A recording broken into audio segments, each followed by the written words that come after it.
My name's Greg Williams, and I'm a young person in long-term recovery. And for me, that means that I haven't used alcohol or other drugs since I was 17.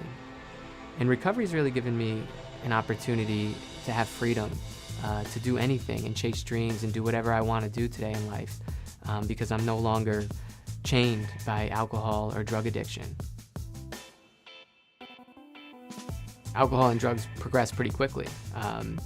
Started on the Friday nights and on the weekends, and then it took off. By the time I was 14 or 15, I was pretty much smoking pot every day. And I started to develop some consequences in my life. I became a different person.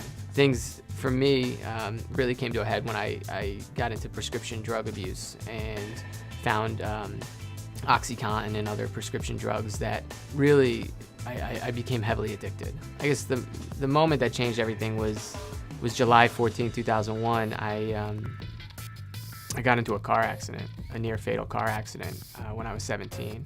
And it was a Friday night at like 2 in the morning, and my parents get a phone call from the police that they found their son's car and it's crumpled up against a tree and there's blood on the inside, but they don't know where their son is. And to this day, I don't know what that feels like, but I know it's not good. I woke up in the hospital a couple days later, and from there, that's when my recovery started. Basically, I ended up in a treatment program, and I didn't really intend to get sober or enter recovery. I just wanted to get my family off my back.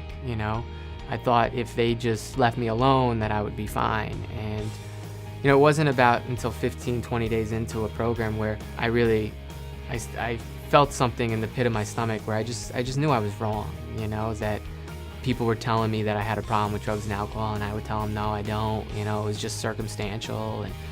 And something happened to me, being around other young people with this health issue, that I just realized that I was wrong, and the denial kind of got smashed in that program for me, that being 17 and looking at my history, that I did have a drug and alcohol problem. It was there where I really found that hope and found that motivation to change my life.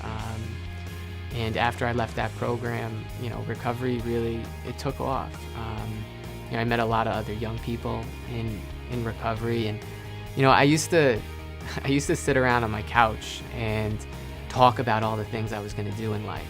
And I would sit there and I would nod off, and I'd say, oh, I'm going to do this or I'm going to do that. And whatever it was, like I had all these aspirations, and drugs and alcohol sort of, I would just say, oh, I'll do it tomorrow.